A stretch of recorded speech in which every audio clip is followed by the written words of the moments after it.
ना मुझे, तो हम आपकी भी इंसेंट बजा देंगे।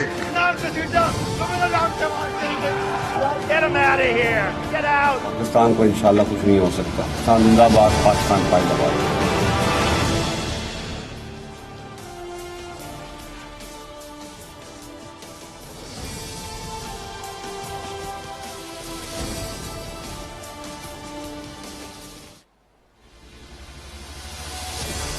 जी अस्सलाम वालेकुम। प्रोग्राम में आज भी बात करेंगे सेनेट के इलेक्शंस के हवाले से वोट की सीक्रेसी बमुकाबला नोट की डिप्लोमेसी। जैसे जैसे सेनेट के इंतखाबात के दिन करीब आते चले जा रहे हैं, वैसे वैसे गर्मा गर्मी गहमा गहमी ज्यादा से ज्यादा बढ़ती जा रही है। खासतौर पे सुप्रीम कोर्ट में जो प्रेसिडेंशियल रेफरेंस की रोजाना की बुनियाद पे समाअत हो रही है, आज भी एक बड़ी अहम समाअत हुई जिसमें खास तौर पे एडवोकेट जनरल सिंध ने सिंध हुकूमत का मौकिफ दिया और उन्होंने भी इस बात को मेंटेन किया।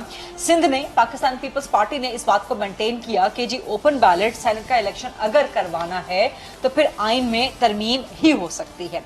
लेकिन आज की समाअत की जो अहम तरीन कार्रवाई रही या जो अहम तरीन नुकता रहा वो chief justice of Pakistan justice Gulzar Ahmed के रिमार्क्स थे कि जहां उन्होंने ऑपोजिशन पार्टियों, खासतौर पे नून लीग और पीपल्स पार्टी को मिसाके जमहूरियत याद करवाया। चीफ जस्टिस साहब ने कहा कि नून लीग और पीपल्स पार्टी ने मिसाके जमहूरियत में हॉर्स ट्रेडिंग को तस्लीम किया है, लेकिन उसके बाद दोनों जमातें अपने मुआहिदे से फिर गईं। दोनों जमातों ने अपने मुआहिदे को याद ना रखा। तो यानी कि मिसाके जमहूरियत सुप्रीम कोर्ट तक भी पहुंच गया है, उसका जिक्र आज सुप्रीम कोर्ट में भी हुआ है। तो क्या वजह है कि मिसाके जमहूरियत का सुप्रीम कोर्ट में जिक्र करने की नौबत भी पेश आई और जो अफसोस का इजहार किया है सुप्रीम कोर्ट ने, चीफ जस्टिस ऑफ पाकिस्तान साहब ने, कि अपोजिशन की जमातें नून लीग पीपल्स पार्टी अपने मुआहिदे से फिर गई या अपने मुआहिदे को उन्होंने नजरअंदाज कर दिया या अपने मुआहिदे को भूल गई। तो क्या चीफ जस्टिस के इन रिमार्क्स का कुछ असर पड़ेगा अपोजिशन जमातों पे? ये आज का अहम सवाल है। और इसके अलावा भी सुप्रीम कोर्ट ने आज जो एक बड़ी अहम बात की है वो कहा है कि ओपन बैलेट से भी हॉर्स ट्रेडिंग खत्म होगी या नहीं, इस बारे में कुछ नहीं कह सकते। तो ये बड़ी इंटरेस्टिंग रोजाना की बुनियाद पे केस चल रहा है सदारती रेफरेंस का, जिसमें चीजें सामने आ रही हैं। ऑपोजिशन जमातें मुसलसल डटी हुई हैं कि वो सेनेट के इलेक्शन में बढ़तरी हासिल करेंगी। बिलावल भुट्टो ने आज फिर एक तरह से हुकूमत को खबरदार किया है कि जिस तरह जिमनी इलेक्शन में हराया है उसी तरह से सेनेट के इलेक्शन में भी सरप्राइज देंगे। जबकि दूसरी तरफ हुकूमत भी अपनी बात पे डटी हुई है कि सेनेट की सीटें उसके पास ही आएंगी। फवाद चौधरी ने आज दावा किया कि 28 से 30 सीटें पाकिस्तान तहरीक इंसाफ लेगी और इस तरह सेनेट की सबसे बड़ी जमात बन जाएगी। क्या वाकई ऐसा होगा, इस पर बात करेंगे। और आज नून लीग को एक सियासी झटका लगा है। परवेज रशीद के कागजात नामजदगी मुस्तरद हो गए हैं, जबकि दूसरी जानिब पाकिस्तान तहरीक इंसाफ के मुतनाज़िया उम्मीदवार फैसल वोडा के कागजात नामजदगी मंजूर कर लिए गए हैं। तो ये जनाब सारी बातें हैं जिन पे आज हम प्रोग्राम में बात करेंगे और फ्लोर को ओपन करते हैं डिबेट एंड डिस्कशन के लिए। मेरे पास बड़े जबरदस्त गेस्ट आज मौजूद हैं। सबसे पहले सीनियर सहाफ़ी हैं, तज्जियाकार हैं इफ्तिखार अहमद साहब, वो मुझे ज्वाइन कर रहे हैं। सीनियर तज्जियाकार हैं ब्रिगेडियर हारिस नवाज साहब, उनसे उनकी माहिराना राय जानेंगे। और मशहूर व मारूफ माहिर कानून राजा आमिर अब्बास साहब मेरे साथ यहाँ इस्लामाबाद स्टूडियोज में मौजूद है। इफ्तिखार अहमद साहब, आपसे प्रोग्राम ओपन कर लेती हूँ। जो सुप्रीम कोर्ट ने आज दो रिमार्क्स दिए हैं, खासतौर पर मिसाके जमहूरियत जो अपोजिशन की जमातों को याद करवाया है कि नून लीग और पीपल्स पार्टी दोनों ने हॉर्स ट्रेडिंग को जो है एडमिट किया था, लेकिन दोनों जमातें अपने मुआहिदे को नजरअंदाज कर गई हैं या फिर गई हैं या मुआहिदे पे कायम नहीं रही। कैसे देखते हैं आप सुप्रीम कोर्ट के चीफ जस्टिस के रिमार्क्स हैं आज के? मैं इसको अजीब सा देखता हूँ, चीफ जस्टिस को ऐसे रिमार्क क्यों देने पड़ रहे हैं? हाँ, सिर्फ चीफ जस्टिस को उस चार्टर ऑफ डेमोक्रेसी में एक क्लॉज नजर आई है। हाँ, वो चार्टर ऑफ डेमोक्रेसी और बहुत सारी बातों की तस्कर करता है। हाँ। चीफ जस्टिस फिर उनकी बात का भी ऐलान कर दें। मिसाल के तौर पे किनकी कौन सी शिकों की बात कर रहे हैं? इफ्तिखार साहब की आवाज थोड़ी बढ़ा दीजिएगा जी। जवाब मैंने देना ना, जवाब मैंने देना, आपने तो नहीं देना। फिर चीफ जस्टिस साहब हिम्मत करें, जुर्रत करें, वो तमाम बाकी जो मुतालबात उसमें सीओडी में तय हुए हैं उनका भी जरा इजहार ही कर दें। इफ्तिखार साहब, वही पूछ रही हूँ ना, आपसे जानना चाह रही हूँ, आपसे समझना चाह रही हूँ कि मजीद किन निकात की तरफ आप इशारा कर रहे हैं। देखें, अगर आप चाहती हैं प्रोग्राम रिपीट टेलीकास्ट में ना चले तो मैं बता देता हूँ सारी। नहीं, जरूर चलेगा। इस वक्त 10 बजे भी चलेगा, रिपीट टेलीकास्ट में भी चलेगा। आई एम श्योर, मुझे यकीन है। के मामले आते हैं, फौज के इश्यूज के मामले आते हैं, हाँ। उनकी तैनाती के मामले आते हैं, उसमें इलेक्शन के मामले आते हैं, हाँ। उसमें नए इलेक्शन रूल्स के मामले आते हैं, हाँ। उसमें 20 चीजें हैं, सिर्फ एक चीज नहीं जिसको चीफ जस्टिस साहब कभी इधर से पकड़ रहे हैं, कभी उधर से पकड़ रहे हैं। एक बात चीफ जस्टिस साहब को एहसास करना चाहिए, चीफ जस्टिस साहब किसी सालसी अदालत में नहीं बैठे हुए और ना ही ये दरखास्त सालसी के लिए गई है। हाँ। के लिए सुप्रीम कोर्ट को सुप्रीम कोर्ट रहने दें। नहीं, लेकिन इस वक्त केस तो अंडर हियरिंग जो है वो हॉर्स ट्रेडिंग के हवाले से है ना, सेनेट के इलेक्शन के हवाले से है, तो उसी से रिलेटेड जो मिसाके जमहूरियत में नुक्ता था वही चीफ जस्टिस साहब ने उठा के सामने रख दिया। और उसमें गलत क्या है? क्या ये फैक्चुअल नहीं है? नहीं, ये फैक्चुअल नहीं है। मिसाके जमहूरियत में तमाम चीजें एक दूसरे से रेलिवेंट हैं। अच्छा ठीक है, चले बाकी निकात भी होंगे, लेकिन क्या नून लीग पीपल्स पार्टी ने मिसाके जमहूरियत में एडमिट नहीं किया था इफ्तिखार साहब कि सेनेट का इलेक्शन ओपन बैलेट से होगा? लेकिन होगा, एडमिट करने से तो कुछ नहीं होगा ना, कानून साजी पे जाना चाहिए था ना। हाँ। तो उसमें एक बात सीजे साहब को नजर आ गई, तो बाकी भी चीजें उनके दरमियान तय क्योंकि केस ही वहां पे इस वक्त सेनेट के इंतखाबात का लगा हुआ है ना, केस तो वहां पे अदालती निजाम में इस्लाहात का नहीं लगा हुआ, या केस वहां पे कोई और अदालत कायम करने का तो नहीं लगा हुआ ना। मेरी बात सुने, under the constitution of Pakistan, हाँ। मैं Iftikhar Ahmed as a citizen of Pakistan article 5 के ताबे उस आइन को डिफेंड करने के लिए और इसमें जो कुछ अब तक लिखा हुआ है उसके लिए मेरी ये रिस्पॉन्सिबिलिटी है। मैं जिस आइन को आज मानता हूं और जो आइन लिखा हुआ है उसमें जो तरीकाकार वजह है मैं उसको सपोर्ट करूंगा। अगर उसको तब्दील करना है तो उसका हक भी उसी आइन में पार्लियामेंट के पास, बाकी सब डिबेट बेमकसद और बेमानी।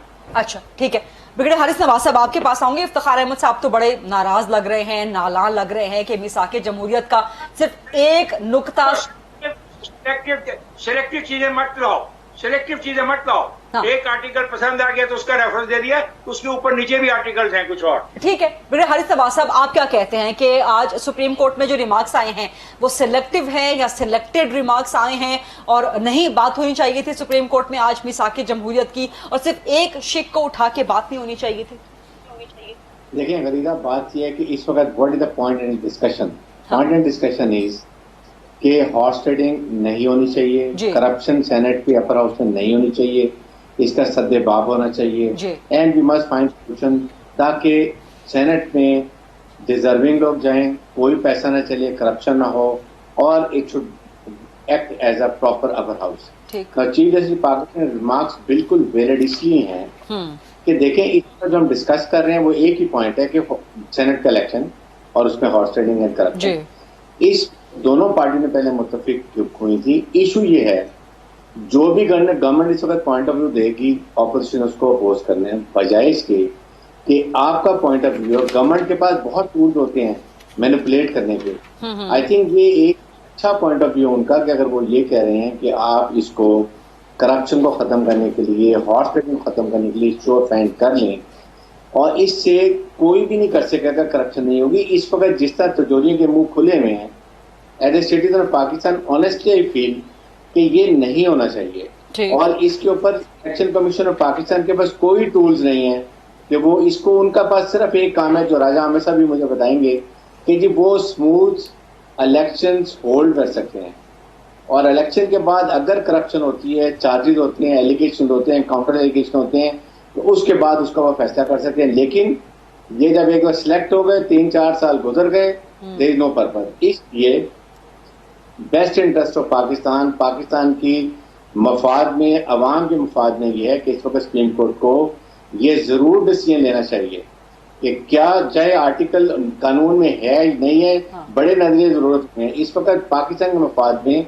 ये जरूर करना चाहिए कि ओपन बैलेट करें, इसको हमेशा से वन टाइम मेजर करें, और साथ ही लेकिन वो सुप्रीम कोर्ट तो फैसला नहीं कर सकती ना बिगड़े हारिस नवाज साहब।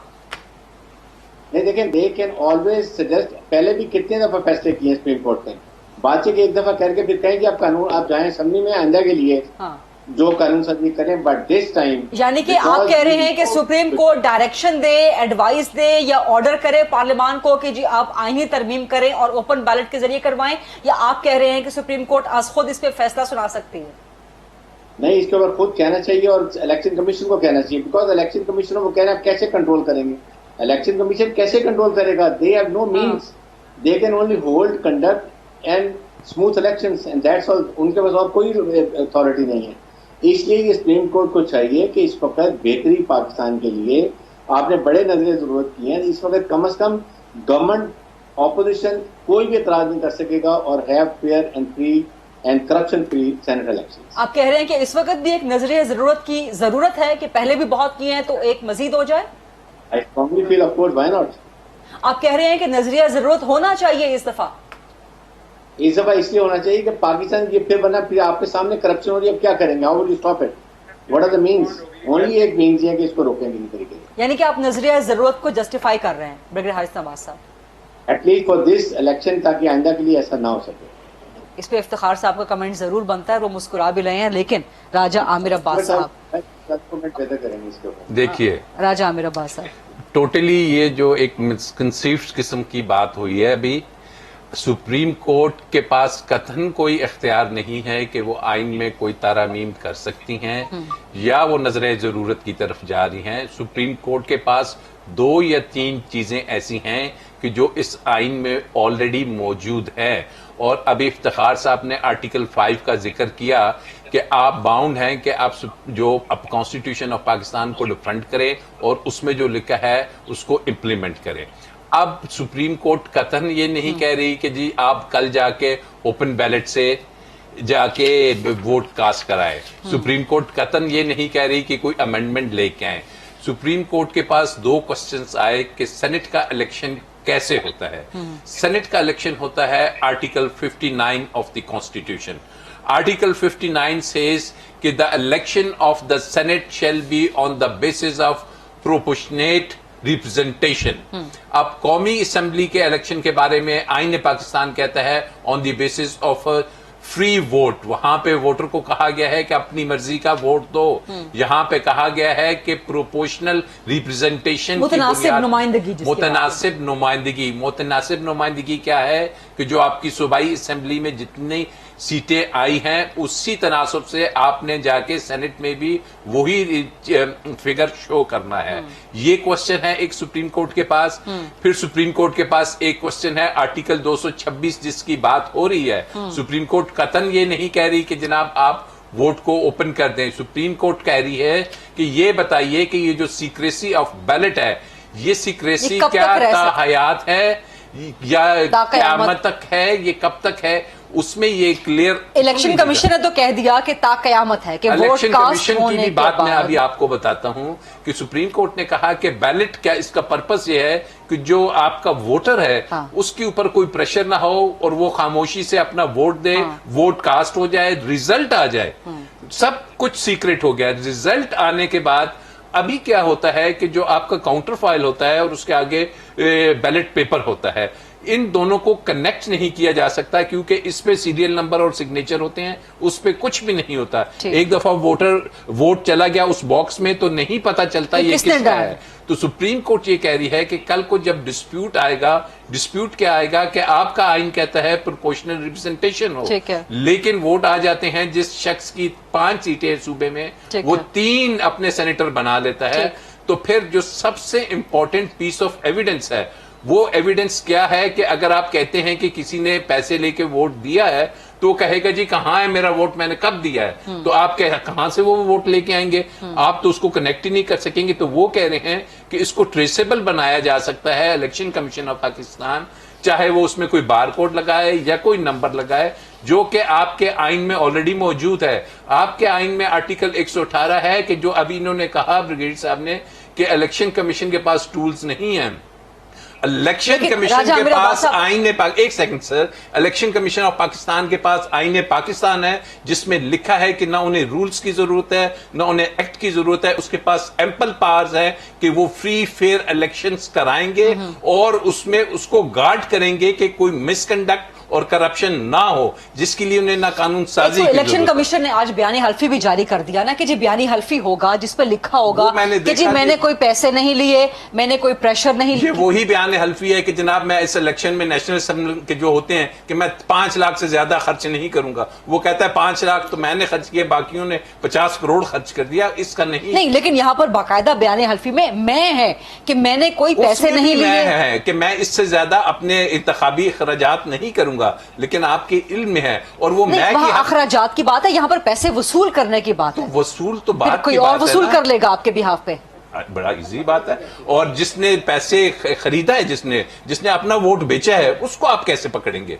इसने तो मैं कह दिया, उसको लेकिन कैसे मसला ये है ना, पकड़ेंगे? मसला ये है कि फिर अगर सेनेट के इंतखाबात के हवाले से वोट अगर आप ट्रेसेबल कर देते हैं तो फिर आप कौमी ये चीज फिर कौमी असेंबली के लिए भी तो आइंदा के ये फ्यूचर में लागू हो सकती है ना। नहीं हो फिर सकती। वोटर की सीक्रेसी कैसे आपके गई? आइन में लिखा है फ्री वोट, वहां पे लिखा है। इसमें तो आइन में सेनेट के इंतखाबात के हवाले से भी तो लिखा हुआ है ना कि सीक्रेट बैलेट से होगा। सीक्रेट बैलेट का मतलब ये है कि जब तक आप वोट डाल के काउंटिंग होगी, रिजल्ट यही तो डिस्प्यूट है जो सुप्रीम कोर्ट में है कि सीक्रेसी किस ड्यूरेशन तक के लिए है। एग्जैक्टली। अब वहां पे कहीं हैंड शो ऑफ हैंड की बात नहीं हो रही, कहीं ये नहीं हो रहा कि वोट ओपन कर दे। इफ्तिखार अहमद साहब, मैं आपको वापस लेके जाऊंगी ब्रिगेडियर हारिस नवाज के स्टेटमेंट पे। ब्रिगेडियर हारिस नवाज इस बात के प्रोपोनेंट हैं कि नजरिया जरूरत को एक बार फिर जिंदा करने का टाइम आ गया है। इफ्तिखार अहमद साहब, पहले तो इन दोनों मौजूद लोगों से मेरी कोई बहस नहीं और ना ही मैं इनसे बहस करना चाहता हूँ। I am a Democrat, you can say by birth. I respect the Constitution of Pakistan of 1973 in its real sense. And that is my slogan, long live the Constitution of 1973. ठीक हो गया। इस पे की बात मानूंगा दोनों में से किसी की, ना मैं बात मानूंगा सुप्रीम कोर्ट की। इस आइन में तरमीम का हक सिर्फ और सिर्फ पार्लियामेंटेरियंस को है, पार्लियामेंट को नहीं। सवाल जो मैंने आपसे किया है उस सवाल का जवाब दे देना। मैंने सवाल किया है कि नजरिया जरूरत को जिंदा करने का टाइम आ गया है, आप समझते हैं? बीबी नजरिया जरूरत तो भुगत रहे अभी तक।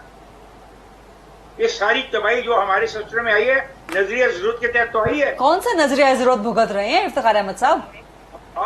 चाहे फिर नजरिया जरूरत की हिस्ट्री पढ़े जाके। नहीं, आज के नजरिया जरूरत को आप वाजे करें ना। कितना अच्छा मशवरा दे रहे हैं कि एक वन टाइम कर लो। वो कहां थे ये वन टाइम का मशवरा देने वाले जब चेयरमैन सेनेट इलेक्ट हो रहा था और हैरान कौन वोट लेकर इलेक्ट हो रहा था? तब सुप्रीम कोर्ट सो रही थी, तब सुप्रीम कोर्ट के जजेस इंटरवीन नहीं कर सकते थे, ऑब्जर्वेशन नहीं दे सकते थे, कुछ कह नहीं सकते थे। ऐसा न करो। ये नजरिया जरूरत जो शुरू हुआ है आज तक यहाँ पहुंचा, आप कर लो।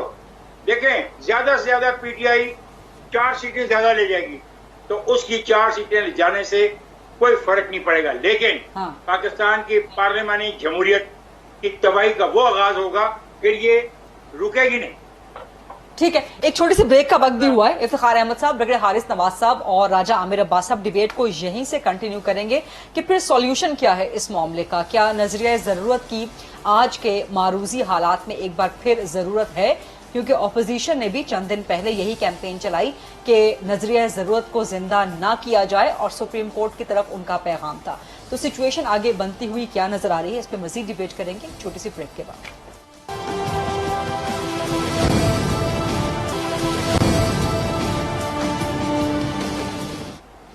जी welcome back after the break. Brigadier Haris Nawaz sahab, आपने नजरिया जरूरत को जिंदा करने की जरूरत की बात करके इफ्तिखार अहमद साहब को नाराज कर दिया। नाराज ना कहें तो वो नाला हो गए। वो कह रहे हैं जी बिल्कुल ऐसे। नहीं, मैं कोई नाराज किसी से नहीं हूँ। अच्छा चलिए आगे बढ़े। इफ्तिखार साहब आगे बढ़ने देना। आपको ये बात पसंद नहीं, चले आपको ये बात पसंद नहीं आई, ठीक है, आपको ये बात पसंद नहीं आई। मैं कोई नाराज नहीं हूँ, इन दोनों से कोई डिबेट नहीं है। चलो ठीक है ना, आपको ये बात पसंद नहीं आई। इस वक्त हम पर्सनैलिटीज की डिबेट नहीं कर रहे ना, आइडियाज की डिबेट कर रहे हैं। ब्रिगेडियर हारिस नवाज साहब, आइडिया बड़ा क्लियर है। तो ये है कि बिल्कुल मैं ये नहीं कहता, ये जो नजरिया जरूरत की मैंने बात की है ये इस वक्त सिर्फ पाकिस्तान के अवाम के लिए और सेनेट के लिए। अगर मिलिट्री की बात हो या जमहूरियत की बात हो या किसी पार्टी की बात हो, तो I will never say I as a Pakistani have all the right to feel कि सेनेट के इलेक्शन में करप्शन और हॉर्स ट्रेडिंग नहीं होनी चाहिए जी। इसके लिए the question is now with the supreme court of Pakistan. Supreme court of Pakistan को ये जरूर डिसाइड करना चाहिए कि वसीतर पाकिस्तान के मफाद में इस वक्त क्या है। बल्कि मैं तो ये कहूँगा इवन सेनेट चेयरमैन के इलेक्शन के लिए भी ओपन हैंड को होना चाहिए, ताकि एक दफा ये खत्म हो जाए, उसके बाद साथ बाउंड करें असेंबली को, तो उसके बाद आप लेजिस्लेशन करें अवामी नुमाइंदों से, और साथ ही साथ इलेक्टोरल रिफॉर्म्स होने चाहिए। देखिए ना 2.5-3 साल हो गए हैं, असेंबली फॉल नहीं है, नेशनल असेंबली की कोई हैसियत नहीं है, वहाँ कोई चीज़ डिबेट नहीं होती है, कोई लेजिस्लेटिंग नहीं होती है। क्या पाकिस्तान के अवाम अपने नुमाइंदे इसलिए चुनते हैं कि वहां पर लड़ाई झगड़े हुल्लड़बाजी और उसके अलावा और कोई काम ना हो? कौन सी 2.5 साल में कोई कंस्ट्रक्शन चीज हुई है? इसमें I blame PTI government also, इसलिए कि गवर्नमेंट का काम है टू क्रिएट कंडूसिव एनवायरनमेंट्स ताकि असेंबली में लोग जाएं, वहां जाके फैसले किए जाएं। आपको चाहिए अपनी एक बहुत अच्छी एक निगोशिएटिंग टीम बनाएं जो अपोजिशन से बात करे, मुज़ाकरात करे, बल्कि ये बातें 4-5 महीने पहले भी होनी चाहिए थी ताकि उसमें आपकी पार्लियामेंट्री कमेटी बन जाती, वो इसको डिस्कस करते, उसके बाद पार्लियामेंट में बात आती, फिर कहीं और जाके कोर्ट में जाने की जरूरत लेकिन पड़ती है। इस वक्त ब्रिगेडियर हारिस साहब, सेनेट के इंतखाबात सिर्फ कोई 16-17 दिन दूर रह गए हैं, तो आप क्या समझते हैं? आपने पहले भी कहा कि जी सुप्रीम कोर्ट को यहाँ पर एक फैसला सुना देना चाहिए और उसके बाद फिर जब सेनेट के इंतखाबात हो जाएं तो उसके बाद आपने कहा कि फिर एक आईनी तरमीम हमेशा के लिए कर दी जाए, लेकिन क्या आप नहीं समझते कि इस तरह इदारे एक दूसरे की डोमेन में इंटरफेयर करेंगे, हुदूद से तजावुज करेंगे? जो काम पार्लियामान का है उसमें सुप्रीम कोर्ट इंटरवीन कर रही होगी, मुकद्दम कौन है, सुप्रीम कोर्ट या पार्लियामान? गरीदा देखिए, जब पार्लियामेंट अपना काम ना करे, हाँ। लड़ाई झगड़े, कुर्सियां उठा के मार रहे हो, वहां पर जाके चेयरमैन के ऊपर, वाइस चेयरमैन के ऊपर, असेंबली में स्पीकर के ऊपर हमले हो रहे हो, तो इस वक्त कौन करेगा? पाकिस्तान के अवाम कुछ नहीं कर सकते, हुकूमत कुछ नहीं कर सकती, पार्लियामान कुछ नहीं कर सकती। तो क्या आपके नजदीक पार्लियामेंट डिफंक्ट हो गई है? Absolutely, they are non functional. और वहां सुप्रीम कोर्ट को इंटरफीन करना चाहिए? लॉन्ग मार्च, लड़ाई झगड़े, नैरेटिव, और सुप्रीम कोर्ट को इंटरवीन करना चाहिए। देखिए, दुश्मन का नैरेटिव आई वुड से इनएडवर्टेडली, मैं नहीं कहता जानबूझ के, कि जो बात है, जो दुश्मन का नैरेटिव है कि फौज और अवाम में जो एक स्ट्रेंथ है, जो एतमाद है, उसको कमजोर करें, फौज को कमजोर करें, पाकिस्तान को खुदा न खास्ता छोटे से मजबूत करें, ये दुश्मन का नैरेटिव है। और इसमें सोचे समझे बिना ऑपोजिशन इन बातों को लेके आती है। आपके जिस जलसे में देख लें, आप महमूद अचरजई सुन लें, बलूचिस्तान में वो क्या कहते हैं, कराची में क्या कहते हैं, लाहौर में पंजाबी को क्या कहते हैं, उसके बाद मौलाना फजल रहमान क्या कहते हैं, पिंडी की तरफ मार्च करते हैं। These are not the thing to be done. इसीलिए मैं कह रहा हूँ कि पार्लियामेंट इनइफेक्टिव हुई हुई है, इसको इफेक्टिव करने में हुकूमत की जिम्मेदारी है। आप नहीं समझते हारिस नवाज साहब, आप नहीं समझते कि फिर इदारे एक दूसरे के आमने सामने आ जाएंगे, एक दूसरे की डोमेन, फिर तो आइन का हुलिया ही बिगड़ के रह जाएगा? वो यार कौन से आमने सामने आएंगे? सुप्रीम कोर्ट के एक आला अदलिया है, उनके जजेस बैठे हुए हैं, दे वाज लॉ एक्सपर्ट्स हैं, they will decide, no one else. इसमें तो और कोई भी नहीं बात। देखें, पंजाब असेंबली ने इनके फेवर में बात की है, केपी के असेंबली ने बात की है, बलूचिस्तान असेंबली ने की है, सेनेट ने की है। Why they have said, why only election commission of Pakistan adamant? उनको ये उनकी responsibility, rather they should have supported कि कोई ऐसे टूल्स होने चाहिए जिससे पर्पस इसके इलेक्शन में करप्शन। सर, मुकद्दम क्या है ब्रिगेडियर हारिस साहब, मुकद्दम क्या है, सुप्रीम कोर्ट या पार्लियामान?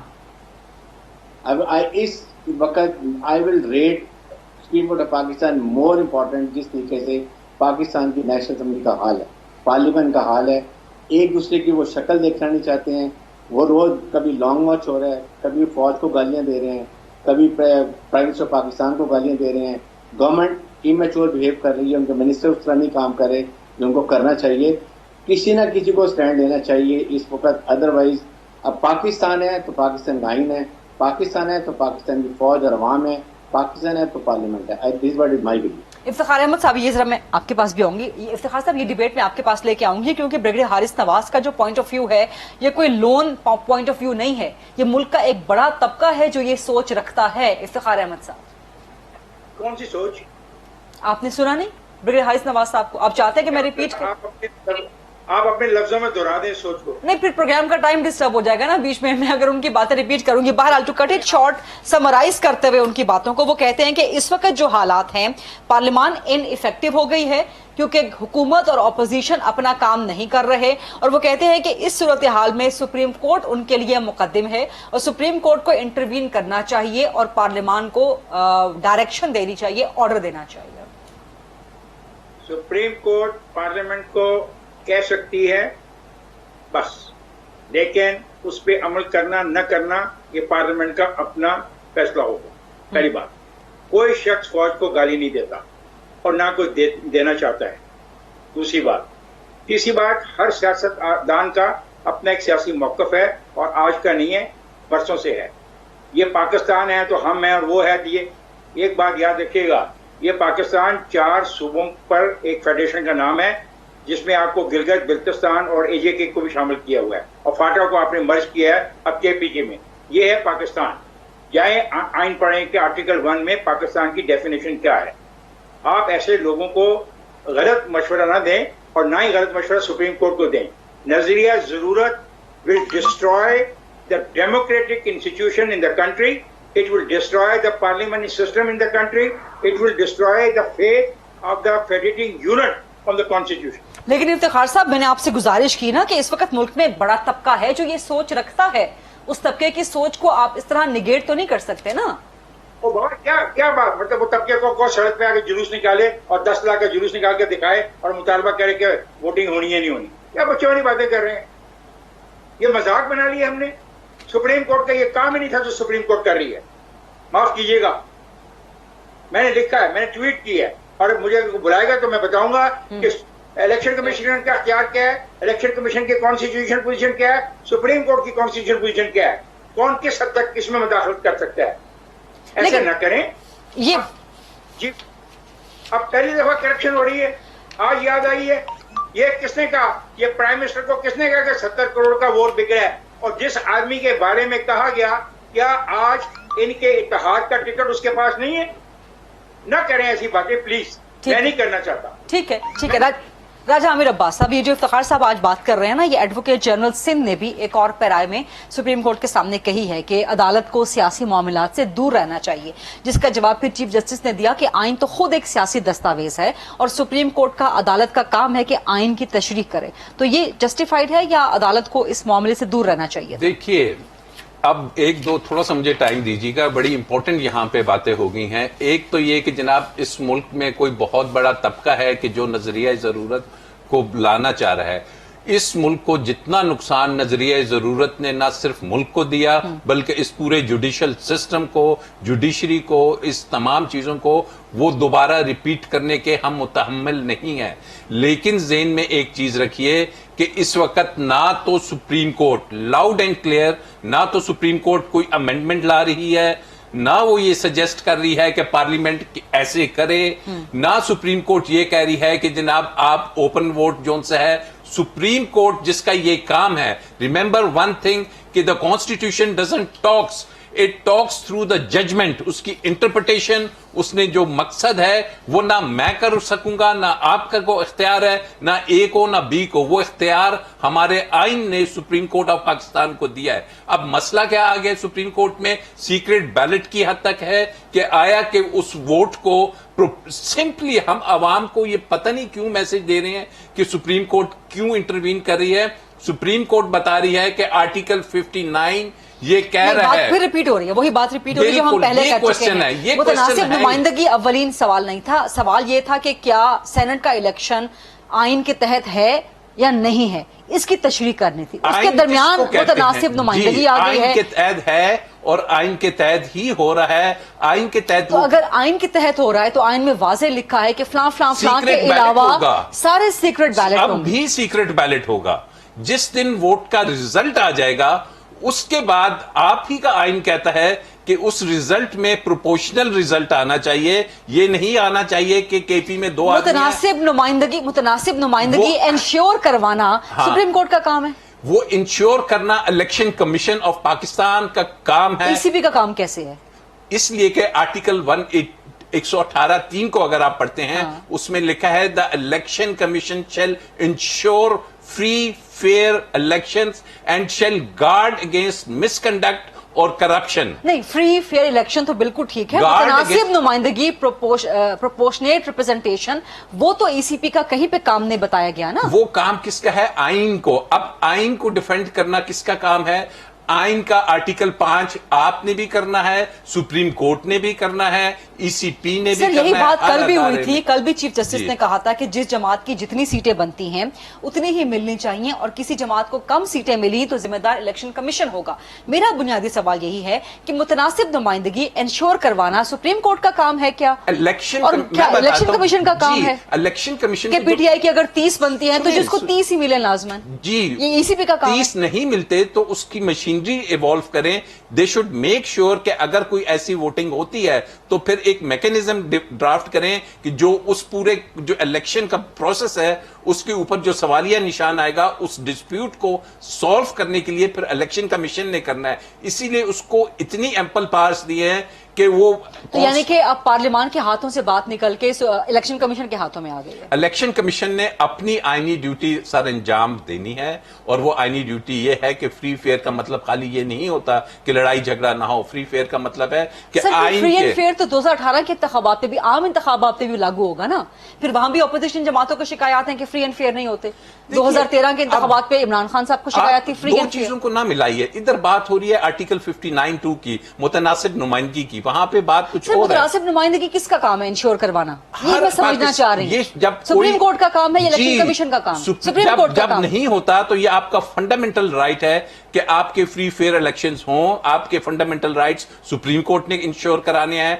आइन की जो इंटरप्रिटेशन है वो सुप्रीम कोर्ट ने करानी है। और आर्टिकल इंटरप्रिटेशन करवानी है ना। आर्टिकल 187 है कि सुप्रीम कोर्ट के पास in the larger interest of justice और वो कोई भी ऑर्डर कर सकते हैं। ये आपका आइन, ये नजरिया जरूरत हो गया। नहीं, नजरिया जरूरत हो गया। हफीज पीरजादा साहब की वो तकरीर कल सुप्रीम कोर्ट में चलाई गई कि जब ये कानून साजी हुई आर्टिकल इसकी 59 की, तो उन्होंने बताया कि प्रोपोर्शनल रिप्रेजेंटेशन क्या है, कि सूबों में जो पार्टीज वोट लेती हैं वो होती हैं। तो एक तरफ तो आप कहते हैं कि जी बड़ा कोई जमीर की बात है, किसी का जमीर जाग जाए, जिसको मर्जी वोट दे दे, तो आपका जमीर वजीर आजम जब बनता है। इलेक्टोरल रिफॉर्म्स की बात हुई ना, और ये काम पार्लियामान का। एक छोटी सी ब्रेक ले लूं, एक छोटी सी ब्रेक लेते हैं। इफ्तिखार अहमद साहब भी कुछ बात करना चाहते हैं, ब्रिगेडियर हारिस नवाज साहब से भी कमेंट लेंगे। जैसे का short quick break please.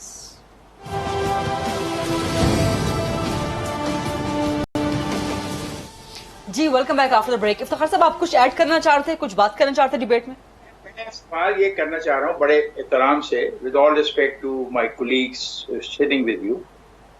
Pakistan में मुतनासिब नुमाइंदगी का निजाम मौजूद है। इलेक्शन आईने पाकिस्तान में मौजूद है। आपकी ख्वातीन की नशिस्तें मुतनासिब नुमाइंदगी पे आती हैं। आपका आइन का आर्टिकल 59 कहता है कि जो सेनेट के इलेक्शंस हैं उसमें जो इलेक्शन होगा वो मुतनासिब। इफ्तिखार साहब फिर सवाल दोहरा रहे हैं अपना। इफ्तिखार साहब मेरी बात बड़े गौर से सुन लीजिए। आप माहिर कानून हैं और मैं एक आम सिटीजन हूं। क्या पाकिस्तान में दो तरीका अपना इंतखाब राइज है? एक नेशनल असेंबली का, सूबाई असेंबली का, और मुतनासिब नुमाइंदगी का। इसका मतलब है दो कवानीन इलेक्शन के राइज है पाकिस्तान के आइन में। आप ये कहना चाह रहे हैं? अगर हम आर्टिकल 59 को पढ़ते हैं, आर्टिकल 50 को पढ़ते हैं, तो ये प्रोपोर्शनल रिप्रेजेंटेशन किस चीज का नाम है? ये किसी चीज का नाम है? जो ब्लैक्स लॉ डिक्शनरी थी उसमें इसको लाके उन्होंने एक्सप्लेन किया कि ये प्रोपोर्शनल रिप्रेजेंटेशन होती क्या है, दुनिया में किसको कहते हैं। अब वो हफीज पीरजादा की तकारीर भी सुन ले कि जब ये आईने पाकिस्तान बन रहा था उन्होंने लिखा कि ये प्रोपोर्शनल रिप्रेजेंटेशन सेनेट में क्यों लाई जा रही है। तो ये वो तमाम चीजें हैं कि ये आंसर अब इसका यस में या नो में सुप्रीम कोर्ट ही देगी और कोई नहीं दे सकती। ठीक है इफ्तिखार साहब देंगे, मुझे बोलने देंगे। मुतनासिब नुमाइंदगी का ये तरीकाकार इसलिए ऑफ किया गया कि छोटे सूबों की के लिए सेनेट में बराबर की नुमाइंदगी हो। ये ना हो कि एक बड़ा सूबा अपने अक्सरियत वोटों की बिना पर अपनी मनमानी करता फिरे।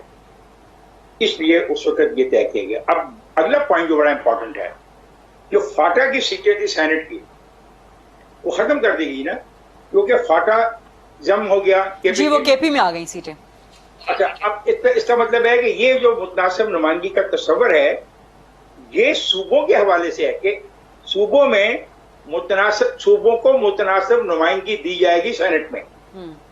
लेकिन क्या इस लफ्ज के इस्तेमाल से आप मेरे कानून हैं और बहुत बड़ा सवाल मैं कर रहा हूं, और इसका सवाल का जवाब भी बड़ा अहम होगा। क्या पाकिस्तान में 2 कानून हैं इंतखाबी, 2 कवानीन के तहत इंतखाब होता है? ये सवाल मेरा है, इसका भी जवाब चाहिए। अब रिमेंबर, फाटा की सीटें खत्म क्योंकि वो मर्ज हो गया केपीके में।